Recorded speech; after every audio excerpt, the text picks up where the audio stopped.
Salut gang! Je vais vous parler de pourquoi, surtout dans le domaine du CrossFit, mais c'est de plus en plus intégré dans tous les styles d'entraînement, pourquoi on s'oriente à faire des exercices qu'on va appeler fonctionnels, plus que des exercices qu'on va appeler isolés.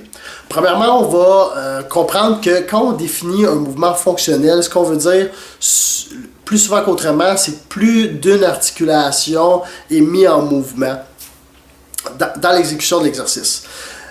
Mais l'idée principale de dire un mouvement fonctionnel, c'est un mouvement qui va définir une motion qu'on peut exécuter dans la vie de tous les jours. Okay? Comme un deadlift qui pourrait ressembler à ramasser quelque chose au sol, un pneu, un sac d'épicerie. Toute cette motion-là d'un squat qui pourrait être de se lever d'un divan ou un burpee qui pourrait être de se lever du sol. Ok, tout le monde ne se lève pas du sol en faisant un burpee, là, on comprend l'idée. Sauf que on va venir engager plusieurs articulations différentes, un enchaînement de densités musculaires qui vont les faire se déplacer pour arriver à un résultat certain. Et celui-ci peut être reporté sur beaucoup de choses. Quand vous sautez, quand vous courez, quand vous freinez, quand vous prenez quelque chose, vous lancez quelque chose, vous attrapez, vous tirez, vous poussez quelque chose. Tous ce mouvement-là de la vie de tous les jours sont conditionnés, peuvent être améliorés par des mouvements qu'on va appeler comme fonctionnels, qu'on voit beaucoup en CrossFit, mais ils ont vraiment leur utilité. Quand vous prenez votre wall puis vous le lancez, puis vous le rattrapez, tout ce principe-là, ce mécanisme-là que vous entraînez, sans nécessairement comprendre exactement la spécificité, puis c'est sûr que les coachs ne prennent pas le temps de tout vous les expliquer, de ce mouvement-là peut améliorer telle affaire, parce que dans la motricité que vous utilisez, ça bouge tel...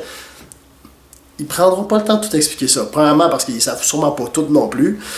Mais aussi parce qu'à un moment donné, ça devient quand même relativement désintéressant et long à expliquer. Il faut se concentrer plus sur la motion qu'à un moment donné, tous les bienfaits ou ce que ça peut aller chercher. Mais c'est ça l'idée de la fonctionnalité.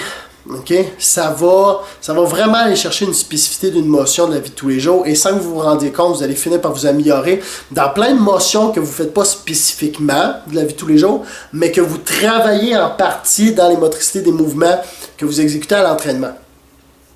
Les mouvements isolés, juste pourquoi on fait plus fonctionnel tranquillement, c'est ça. Les mouvements isolés sont quand même pas nécessairement mauvais. Un mouvement isolé, on utilise souvent l'idée de faire un curl, ou faire une élévation latérale, faire un mouvement où il y a juste une densité musculaire qui va faire se déplacer dans un point d'une seule articulation.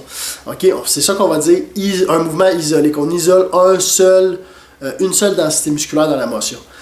Ça ne représente pas des réalités de la vie de tous les jours, parce que vous allez avoir à 99% toutes des situations où il y a plus qu'une articulation est sollicitée. Vous allez chercher un verre, chercher quelque chose, le coude, peut-être le poignet, l'épaule est sollicité. Donc ça va être plus représentatif que faire juste un curl, où ce que là rien bouge, c'est juste l'articulation du coude. Par contre, de l'isoler, ce que ça peut faire de bon, c'est quand vous avez des faiblesses précises et spécifiques. Et souvent les coachs ou vos entraîneurs vont remarquer certaines faiblesses que vous avez sur votre corps. Le fait de venir trouver des exercices qui vont isoler une motion va faire en sorte d'essayer de diminuer ce déséquilibre-là par rapport aux autres motions. Par contre, ça devient très dur à gérer parce qu'on ne peut pas s'amuser à juste s'entraîner dans des motions tout le temps isolées, parce que à la quantité de densité musculaire qu'il y a dans le corps et de motions qu'on peut exécuter, c'est sûr que vous allez finir par en négliger.